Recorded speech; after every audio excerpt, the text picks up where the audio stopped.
Hi dears, എല്ലാവരും happy അല്ലേ? Welcome to our channel. ചക്കപ്പൊടിത്തൂവലിൻ്റെ റെസിപ്പിയുമായാണ് ഇന്ന് വന്നിരിക്കുന്നത്.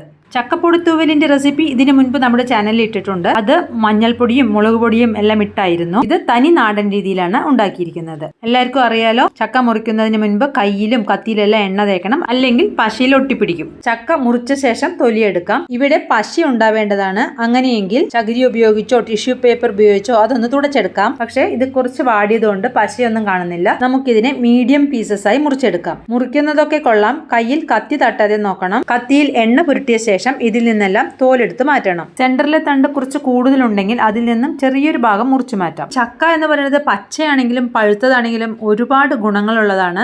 അതുകൊണ്ട് ഒരിക്കലും കിട്ടിയാൽ അത് കളയരുത്. നമ്മളിപ്പം തൊലിയെല്ലാം എടുത്ത് മാറ്റിയിട്ടുണ്ട്. രാവിലെ നേരത്തെ ഈ പണി ചെയ്യാൻ സമയമില്ലാത്തത് കൊണ്ട് തലേന്നാണ് ഞാൻ ഇതെല്ലാം ചെയ്തത്. വെള്ളത്തിലിട്ട് ഫ്രിഡ്ജിനകത്ത് വെച്ചുവെങ്കിലും അതിന് ഇത്തിരി കളറെല്ലാം ചേഞ്ച് ആയിട്ടുണ്ട്. നല്ലപോലെ കഴുകി അതിനെ കുക്കറിലേക്ക് ഇട്ട് 1 ടീസ്പൂൺ ഉപ്പും ആവശ്യത്തിന് വെള്ളവും ഒഴിച്ച് ഒരു വിസിലിനെ വേവിച്ചെടുക്കാം. ഇച്ചിരി മൂത്ത ചക്കയാണെങ്കിൽ പെട്ടെന്ന് വേവും, ഇളയതാണെങ്കിൽ വേവാൻ താമസം ഉണ്ടാവും. അങ്ങനെയെങ്കിൽ ഒരു വിസിലിനൂടെ വെക്കാം. ഞാനിപ്പോൾ എടുക്കുകയാണ്. ചക്കയുടെ കറയെല്ലാം പോയി ഇപ്പം നല്ലപോലെ കളർ വന്നിട്ടുണ്ട്. ഇതിനെ എടുത്ത് ഒരു പ്ലേറ്റിലേക്ക് മാറ്റാം. തണുത്ത ശേഷം ഇതിനൊന്ന് ഷ്രെഡ് ചെയ്തെടുക്കണം. നല്ലപോലെ വെന്തിട്ടുണ്ടെങ്കിൽ നമുക്ക് കൈ വെച്ച് തന്നെ ഇതിനെ ഒന്ന് ഉടച്ചെടുക്കാം. അല്ലെങ്കിൽ ഇതുപോലെ ഉള്ളി ചതയ്ക്കുന്ന കല്ലോ ഒരു ഗ്ലാസിന്റെ ബാക്ക് സൈഡോ വെച്ച് ഇതിനൊന്ന് പ്രസ് ചെയ്ത് ഉടച്ചെടുക്കാം. ചക്ക ഒന്ന് തണുക്കുമ്പോഴേക്കും അടുത്ത പണി ചെയ്യാം. ഒരു മിക്സി ജാർ എടുത്ത് അതിലേക്ക് ഒരു പിടി തേങ്ങ, 4-5 ചെറിയുള്ളി, 1/2 ടീസ്പൂൺ ജീരകം, ഒരു വലിയ പച്ചമുളക് അല്ലെങ്കിൽ 2 പച്ചമുളക് എടുക്കാം. അതെടുത്ത് ഒന്ന് ഒതുക്കി കൊണ്ടുവരാം. ഒരുപാട് അങ്ങ് അരഞ്ഞു പോവാതെ സൂക്ഷിക്കണം. ചക്കയുടെ പീസ് കുറച്ച് ഹാർഡാണ്, അതുകൊണ്ട് തന്നെ മിക്സിയിലിട്ടൊന്ന് പൾസ് ചെയ്ത് കൊണ്ടുവരാം.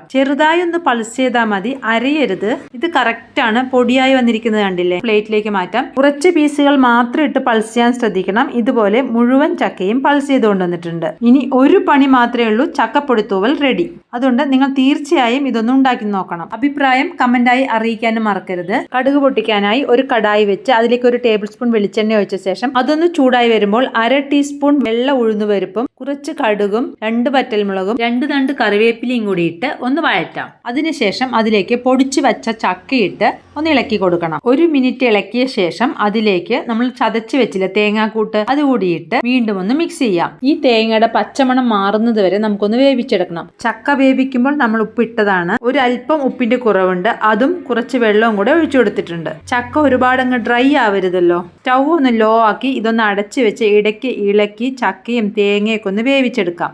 ചക്ക നേരത്തെ വെന്തതാണ്, എന്നാലും ഒന്നുകൂടി സോഫ്റ്റ് ആയിക്കോട്ടെ. അങ്ങനെ നമ്മുടെ ചക്കപ്പൊടിത്തൂവൽ റെഡി ആയിട്ടുണ്ട്. നാടൻ സ്റ്റൈലിലുള്ള ചക്കപ്പൊടിത്തൂവൽ. ഇത് നമുക്ക് ചോറിന് സൈഡ് ഡിഷായി ഉപയോഗിക്കാം, അല്ലാതെ ചുമ്മാ കഴിക്കാനും നല്ല ടേസ്റ്റാണ്. ഈ റെസിപ്പി ഇഷ്ടമായെങ്കിൽ നിങ്ങൾ നിങ്ങളുടെ ഫ്രണ്ട്സിനും ഫാമിലിക്കും എല്ലാം ഒന്ന് ഷെയർ ചെയ്യണേ. നമ്മുടെ ചാനൽ ഇതുവരെയും സബ്സ്ക്രൈബ് ചെയ്തിട്ടില്ലെങ്കിൽ ഒന്ന് സബ്സ്ക്രൈബ് ചെയ്യുമല്ലോ. അടുത്ത ദിവസം അടുത്ത വീഡിയോയുമായി വരാം.